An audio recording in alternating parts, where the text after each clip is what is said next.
You're listening to Radio Multiverse. Coming up on today's episode of Radio Multiverse RPG. You travel towards the dancing lights. It is nighttime, and there's something about this forest that makes you feel like you're being watched. It is because occasionally you think you hear some high-pitched giggling, either to your left or to your right. I will meet his challenge head on!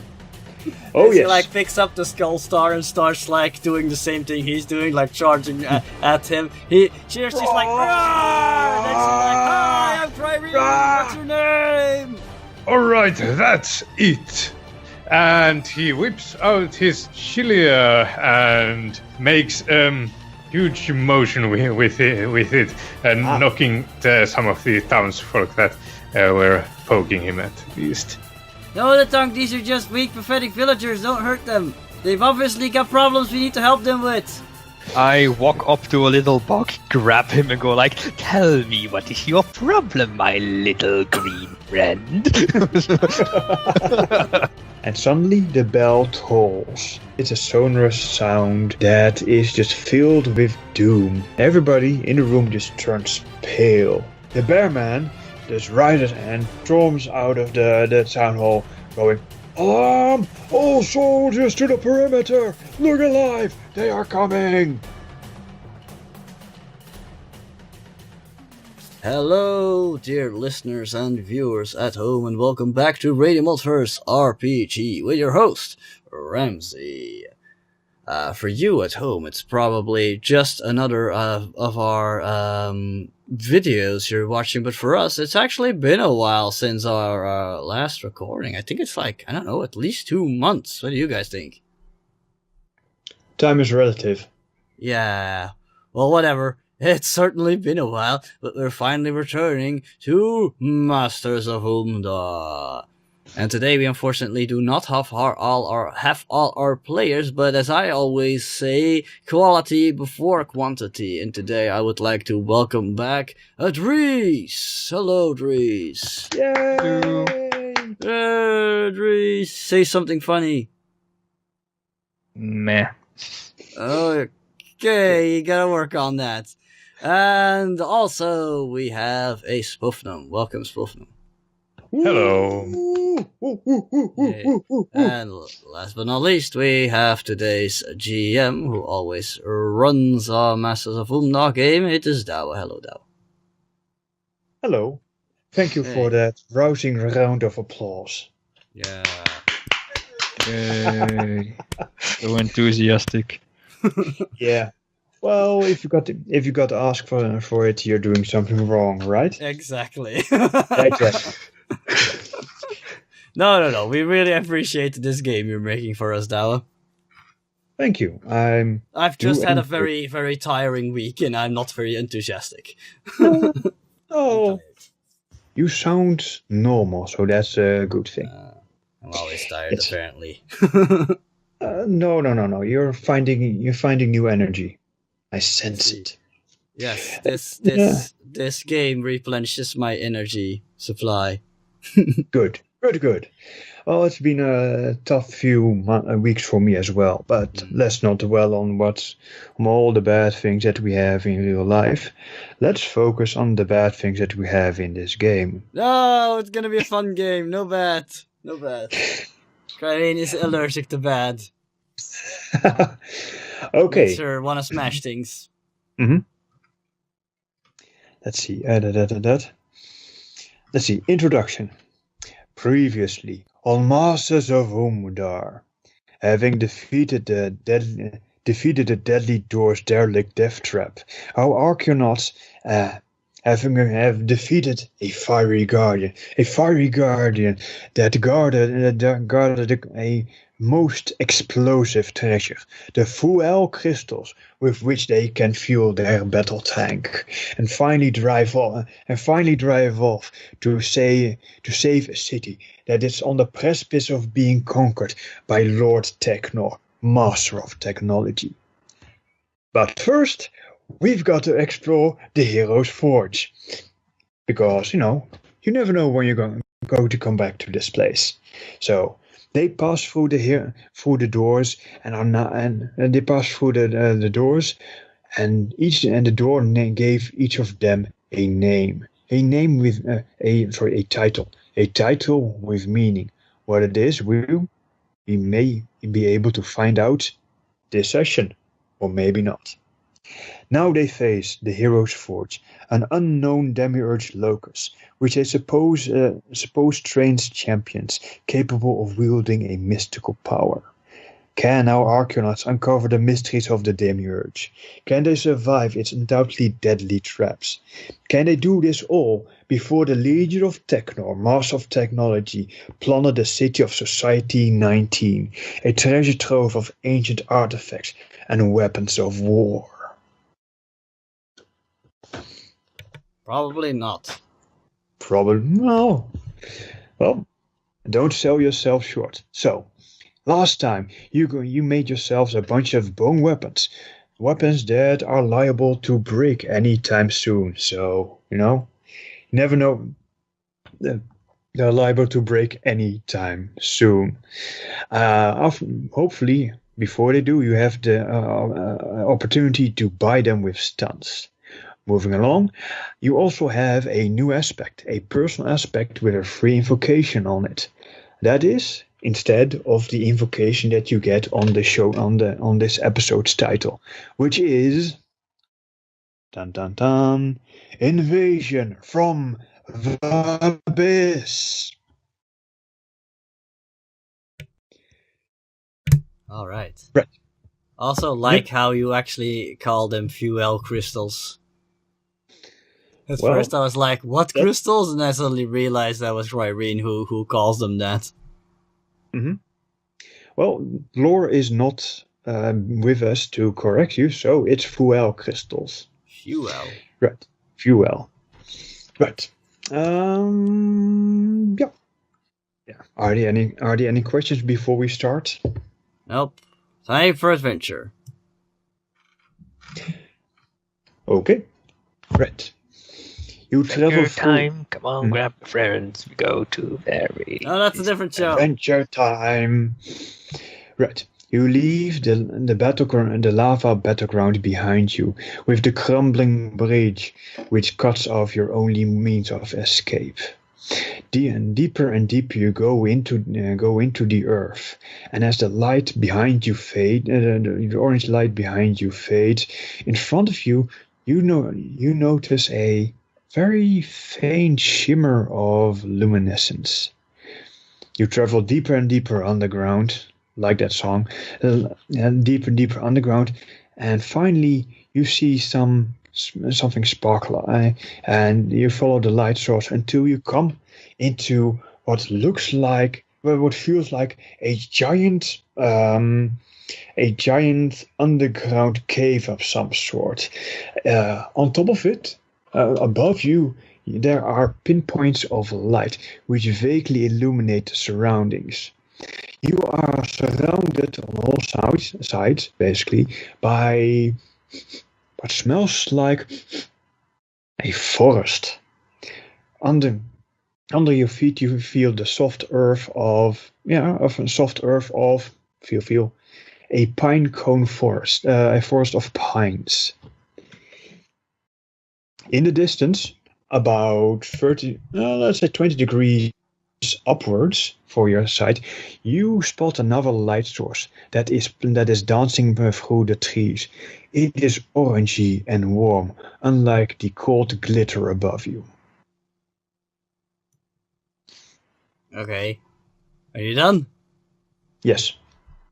How did we suddenly go from molten rock, hot rock place to a forest? Don't you know that volcanic soil is the most fertile in the world? But there's no sun here. Yes, but this is not. Is there a light in the sky? Because I heard something about a glimmer. Yes, cold pinpricks of light studding what you call the ceiling right now. Weird.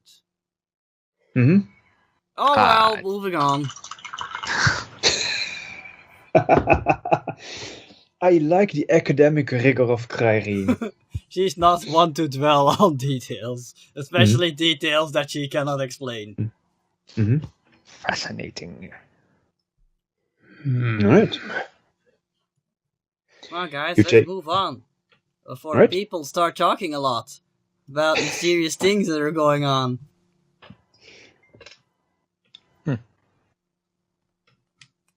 Well, unless So, anybody stops me. Yeah, yes, Poofner. So, can I find any sort of, technology that seems well? Okay. That might be controlling something here, and what's not, I don't know. You find trees all around you. How Trees advanced. made out of wood. Yes, they are self-reproducing. They are self-repairing, and their agenda is mysterious. Yeah. Irene starts gathering up some random large branches. I'm gonna need these later. Okay. Well, I was just wondering if the light thing is artificial or some such a thing. Anyway. For that, you'll have to go up there and examine them in person. Yeah. Right. Now, anybody else? Nope, I'm good. I'm just fascinated. All So right. what was that about that strange light ahead of us?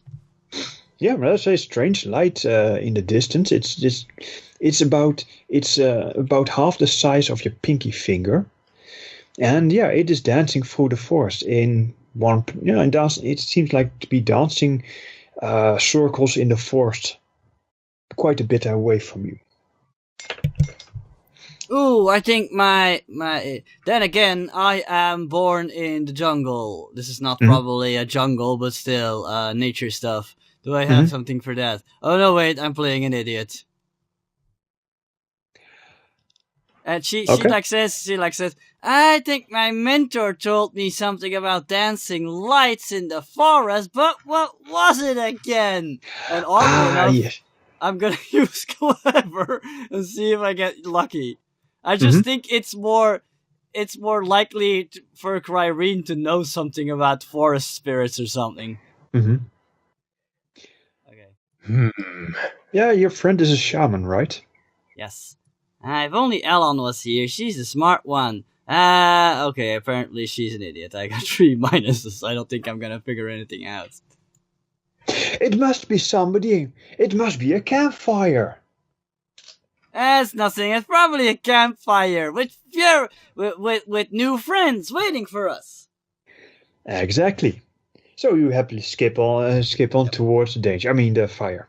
It's totally not a will-o-wisp. It's totally not a will-o-wisp. Of course not. Let's just follow this bumbling buffoon. Well, the tank is going to ready his solar revolver cannon.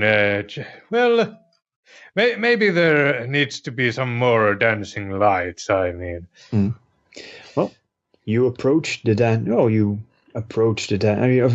You travel towards the dancing lights. It is nighttime, and there's something. There's something about this forest that makes you feel like you're being watched. There is something. This forest just feels off somehow.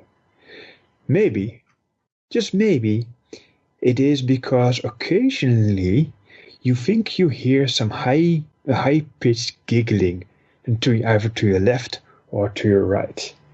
Did I mention that the hairs, that you're feeling watched, and that those hairs on the back of your neck are rising, and yeah, you feel like somebody is about to stab a knife in it? Nope, they're future friends for us to meet.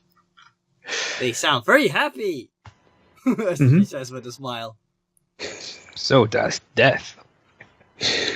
So, apparently I've grown hair on top of my scales.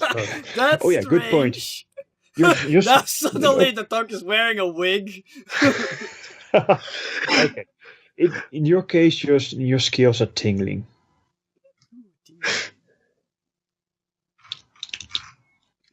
Right. There's something different about you, the dog. And he has got a new haircut. and suddenly he has this huge mullet. This is up front. For some Posh reason, in the I was back. expecting. I was like picturing him with a Beatles haircut.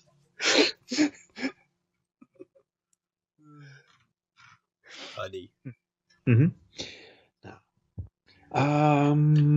Yes. You notice that it takes a while, but the forest gets a little. Well, the undergrowth gets more. Words.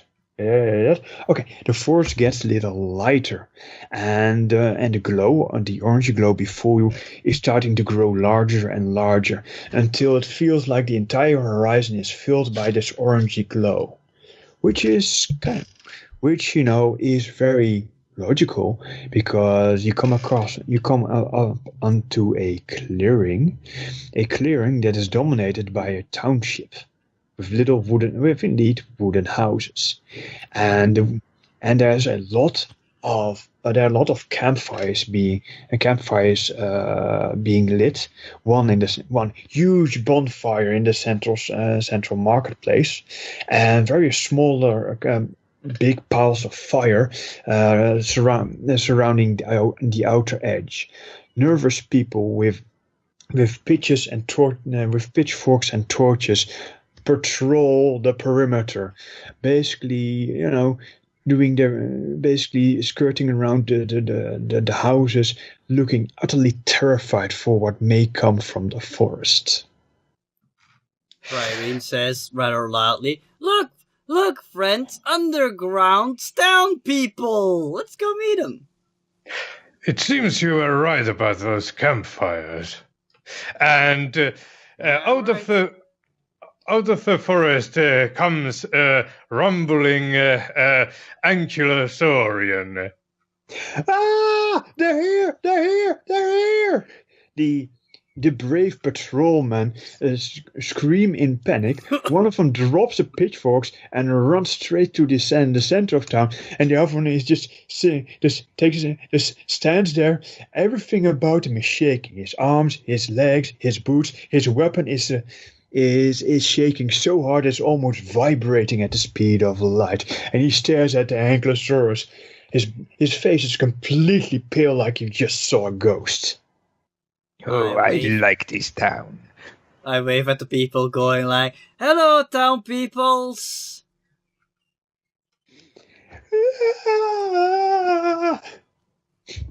Okay, that's a weird way to say hi. Is this some sort of new foreign greeting? Well, who is approaching the terrified townsperson? Well, I think we're all more or less going there.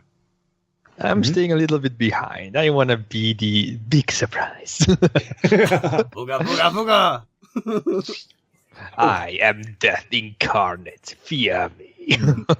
You just pick up a random site the villager just dropped. Yeah, indeed. Such weaklings, it seems. Mm-hmm. Yeah, I suppose they would go with some extra workout, but yeah, I don't think there's a lot of meat here to eat, so... Yeah. So you approach the meek farmer. He is, you approach the meek farmer who is just standing there shaking and shivering, and then there is a booming voice. Come on, get some courage. They're here to take your homes, to kill your wives, to do unspeakable things with your children. No. We gotta stop them. And this big burly man bear runs towards you. He is wielding a hammer, which it isn't that impressive, but still, when it is wielded by a fellow with arms like tree trunks, you take notice. Following him, a few paces back, is a scared grouping of farmers who are all just looking at each other. You go first. No, you go first. No. You go first.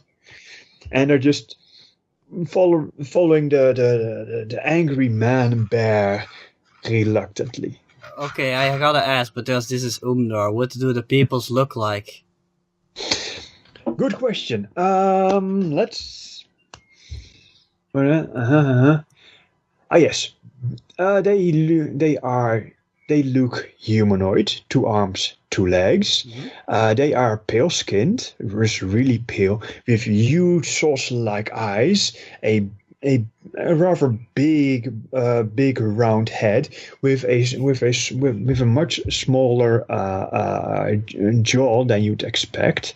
Oh wait, mandibles. That's it. Mandibles. That's a good one. Oh. They've got these bug tennae. Yes, bug tennae, and yeah, they are edited, and of course the thorax, head, thorax, and insect-like. abdomen. Insect, human, man. I was almost hybrid. gonna say Morlocks, but then when you start with the mandibles, I was like, oh no. And what about the bear-like guy? Is he also an insect? No, he's a bear man guy. Oh, it's literally a bear man. Yes, basically. So he's basically, well, bigger than you, by 5 inches. Okay, I'm gonna have Priory do something I haven't had her do in game. So first she's like trying to calm down the villagers, and she sees like the bear man rushing her, and she turns her head around. She's like, whoa, hunk alert! Yep, because you can't really see much because he's got this shaggy brown fur all over. He's wearing leather pants and some slaps together, cobbled together. Oh no, wait, my mistake. And a Tarkashian some Tarkashian battle armor, which fits him well. He's got his broad shoulders, big arms, strong legs, and he is charging you. Did you say Takashian battle armor? Yes, indeed. Okay. I will meet his challenge head on. Okay. At first she didn't want to fight, but then she was like, whoa, he's a hunk, I gotta impress him. Mm-hmm. Oh, she yes. like picks up the skull star and starts like doing the same thing he's doing, like charging at him. She's like, "Roar!" And then she's like, hi, I'm Cryrene, what's your name? Die, demon, die! And he whacks. That's a weird name. Well, he calls you a demon, so let's see how he does. Oh yeah. You may defend against a powerfully swung smith's hammer at your noggin. I'm going to block his blow with my own incoming blow from the skull star. So like both the weapons will like smash into each other. So forceful. Thank you very much. Let's see here. That's not a bad roll. No, it is in fact a +4 on my forceful. Okay. Oh, smash! This is interesting. The weapons clang, and you hear your skull, the skull star. You hear it creaking. You see that the shaft is getting splintered, and you step a little bit to the side, and the hammer hits you in the shoulder. 1 stress. Ouch. Mm-hmm. Okay. That was unexpected. Mm-hmm. And that is his attack action. The other farmers, also, Ant-Man-like, just, look at you two and just try not to step in and not just stand in your way. They see the Ankylosaurus, and with a whimper, they approach cautiously and just, stabbing with pitchforks and improvised spears at the huge monster, at the Tarkashian. Yes. Poke. Well, wait. So, are we in a risk of a forest fire here if I shoot in front of them before they get to me? Nope. then there is ground. If you roll really badly, you set some houses on fire, but that would be applesauce territory. Like 4 minuses. Well,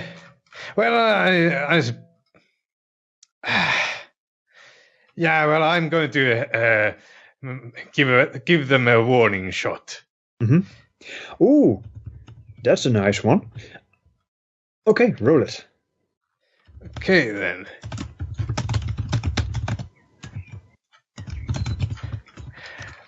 Back off, townsfolk. This is between me and that bear person. He's got Takashian battle armor. I need to know where he got it. Mm-hmm. All right. Do you use force for that? I suppose. Okay, roll it. I rolled and I got 5. Excellent. Let's see how well they do that.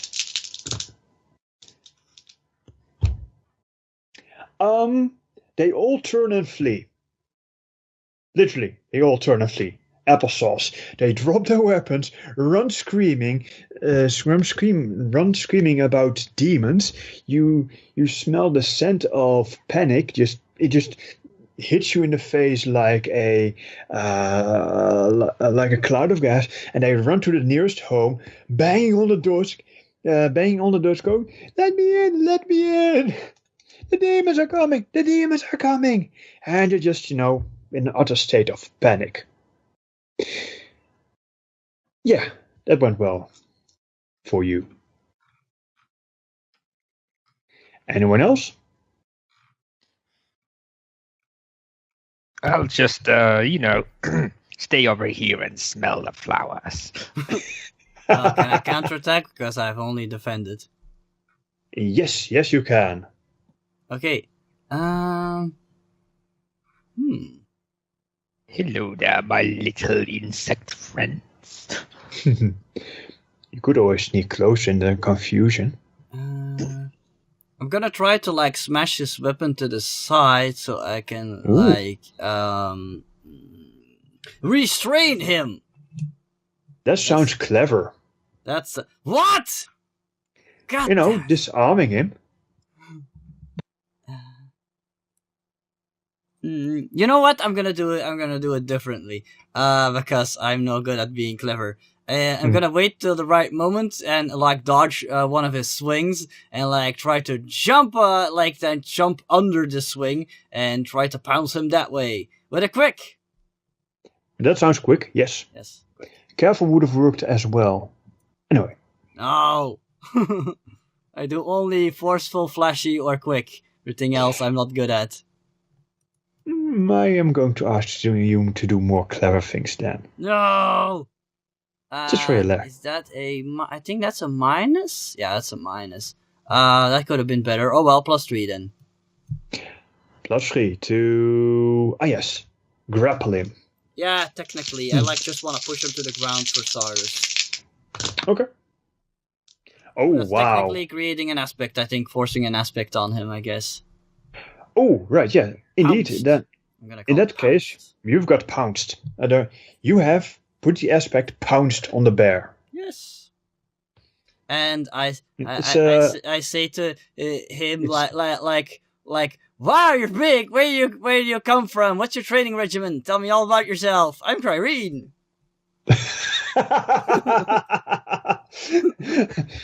Okay, sure. You can make a note card with pounced on it. It's a boost. Yes. Oh, that's better than nothing. Indeed. Words. Right. He's trying to hold you off with the shaft of the hammer, and he notices that he's all alone, and he curses like an old soldier, telling the townsfolk to get back here and defend your homes. Come on, there's only 2 of them this time.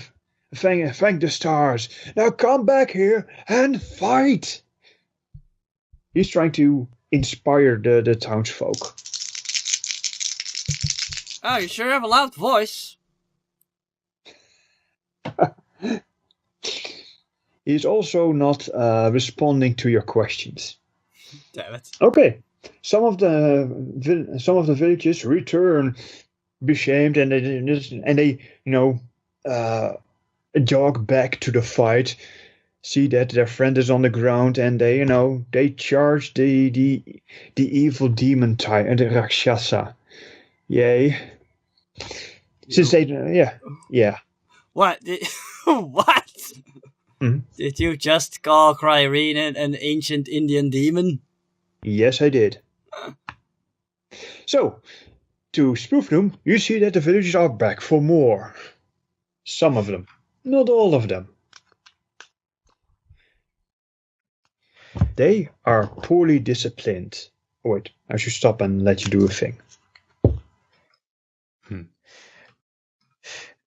Yeah, well, is it the next turn now? Or? Yes.